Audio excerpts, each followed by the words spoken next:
Hello, I'm Kathy Stoner-Lasala, and I'm here to talk about the theological and biblical reflection in your postmodern narrative research. No doubt your training has included pastoral theology and biblical criticism as stand-alone academic disciplines. Well, postmodern narrative research brings these standalone disciplines into conversation, a conversation with each other and with you, the researcher, and with your research context in a process we sometimes call entangling. Now, as the researcher, you may enter the entangling process from any point of view. In this video, I'll start with theological reflection. Now, we recommend 3 theological resources to inform your work. First is Stephen Pattison's article. It's called Some Straw for the Bricks, and you'll find it in the Blackwell Reader in Pastoral and Practical Theology. Next is Lori Green's book, Let's Do Theology, Resources for Contextual Theology.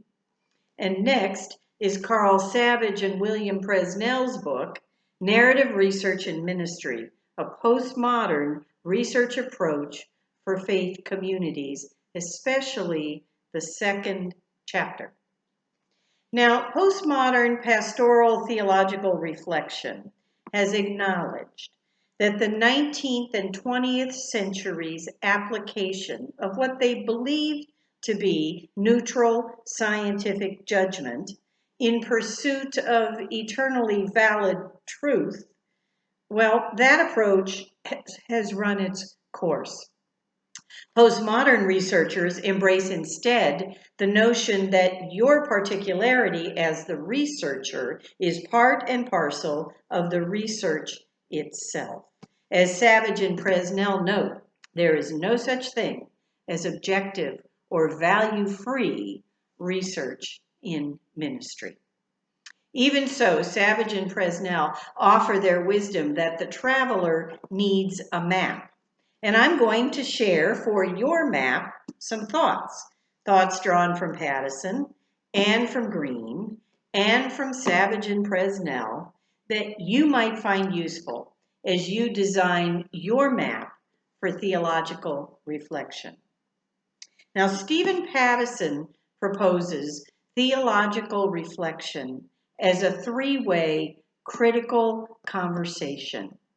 A 3-way critical conversation between your own ideas and beliefs, feelings, perceptions, assumptions, and the beliefs and assumptions and perceptions of the Christian tradition, and the beliefs, assumptions, and perceptions of the contemporary situation in which you do ministry, in which you conduct your research. Pattison proposes that you frame structured questions to ask of the 3 parties to the critical conversation.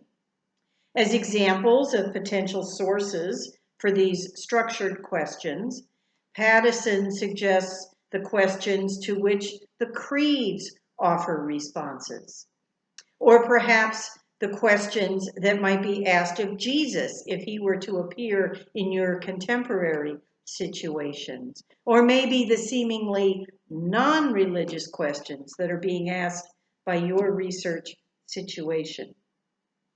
Whatever the questions you might design, the aim is to ask those same questions of yourself as the researcher, of the Christian tradition, and of the situation.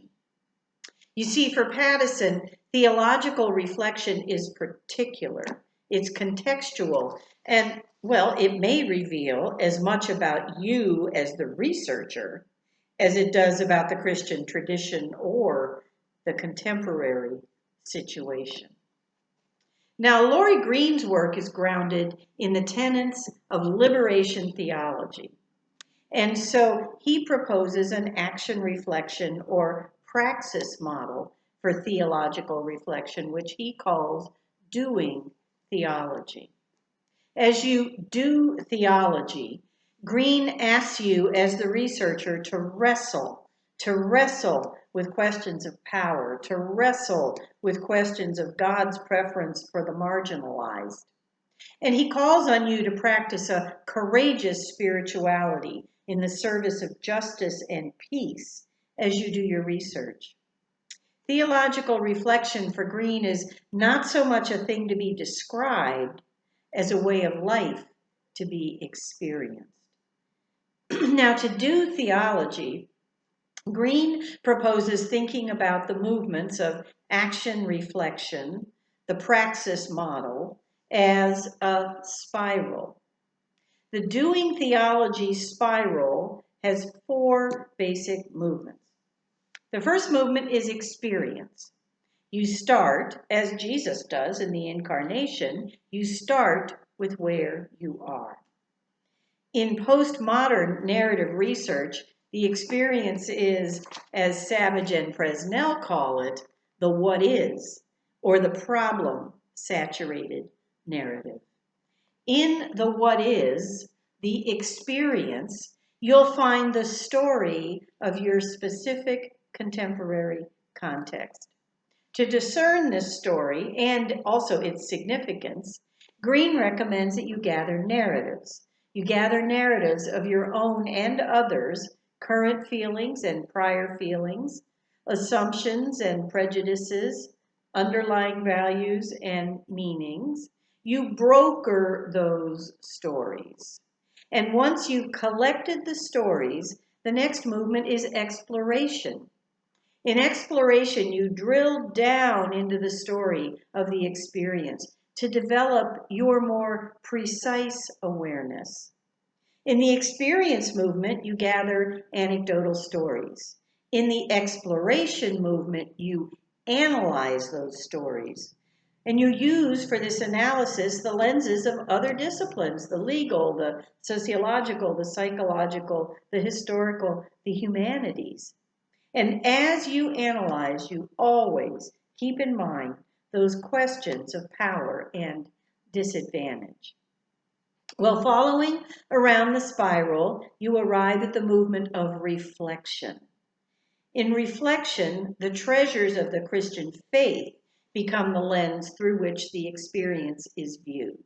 Treasures such as biblical criticism or worship or prayer or music or creeds or theologies past and present or the church's social teachings or the great themes of the faith, all of these can become the lens for your analysis.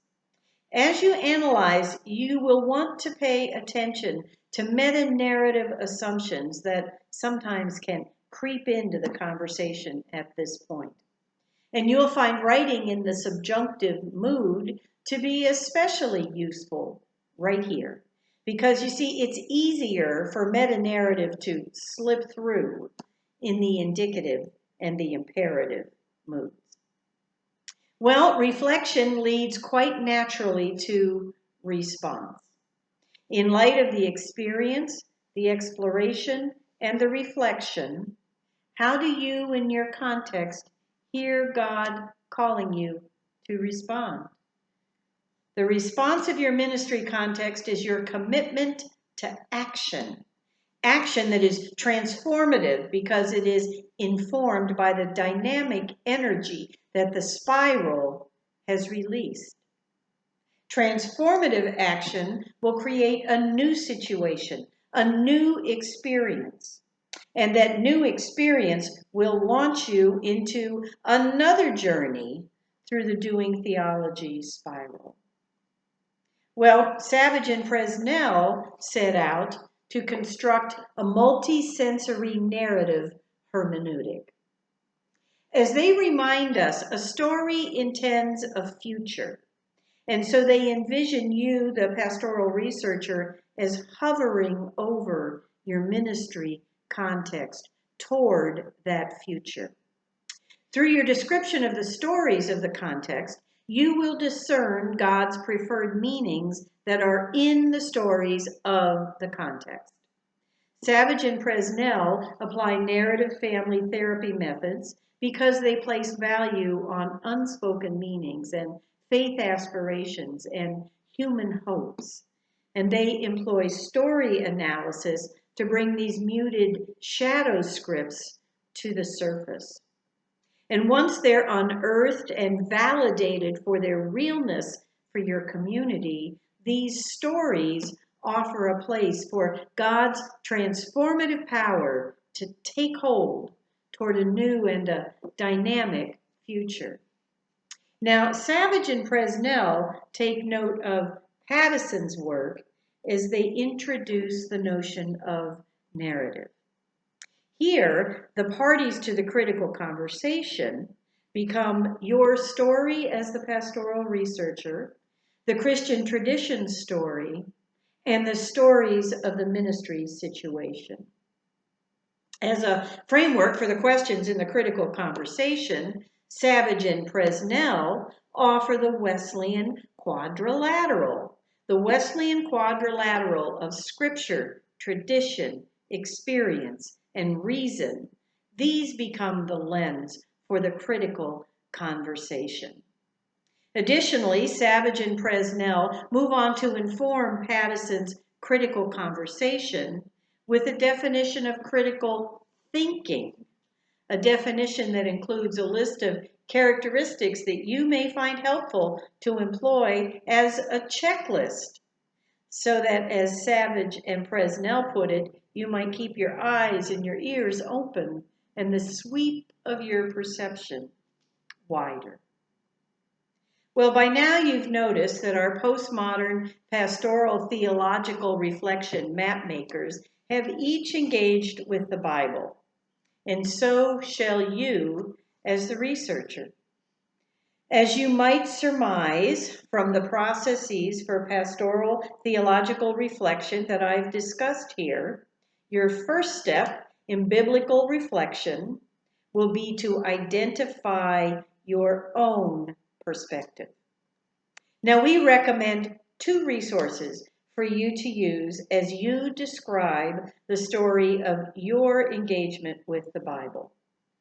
First is Richard Solon and Kendall Solon's Handbook of Biblical Criticism. You'll want the 4th edition. Next is the Oxford Handbook of Biblical Narrative. The Oxford Handbook of Biblical Narrative is edited by Dana Nolan Fuel. Both of these do well on a Nook or a Kindle. The Handbook of Biblical Criticism is a joint project of a father and a son team, one of them a biblical scholar and the other a theologian. Now, your task with the handbook will be to find yourself within its pages. The Solons will give you language to describe your own story, and they'll also introduce you to the stories of other biblical interpreters, stories that will inform and enhance and even thicken your appreciation of your own story. Then once you find yourself in the handbook, the Solons will show you how to find others who approach the Bible as you do. They'll help you find others who approach the Bible as you do, together with those who might engage your approach with critical insights. You'll find a short essay on the history of biblical criticism. The essay will help you to locate yourself in the stream of the interpretive conversation. You'll want to pay close attention to the distinction between those who focus on the world behind the text, these are the modernist historical critics, and the world of the text, these are the postmodern narrative critics, and the world in front of the text, these are the post-critical theological critics. Now, you may use the handbook's tools as you describe the stories of how the Christian tradition and your ministry context have interpreted the Bible, the same way you've used them for your own description of yourself. And finally, you'll find that the postmodern and the post-critical approaches will be especially powerful as they inform your dreams of God's preferred future for your ministry context. To this end, I foreground Dana Nolan Fuell's Oxford Handbook of Biblical Narrative because postmodern narrative research unabashedly centers narrative biblical theology. Well, as you work to entangle the biblical narrative with your research, you're back to a critical conversation. The critical conversation partners this time will be you as the researcher with a particular approach to biblical criticism, and the biblical text or texts that resonate for your narrative research and to which you will apply your particular interpretive approach and your ministry context. Inviting these three partners to enter the map you have designed, you will ask your critical questions of each of them in order to discern the Bible's storied significance for God's preferred future in your situation. Well, I'm looking forward to sharing in the story of how God's preferred future for you and for your ministry context will emerge through your research. Thank you for this time together.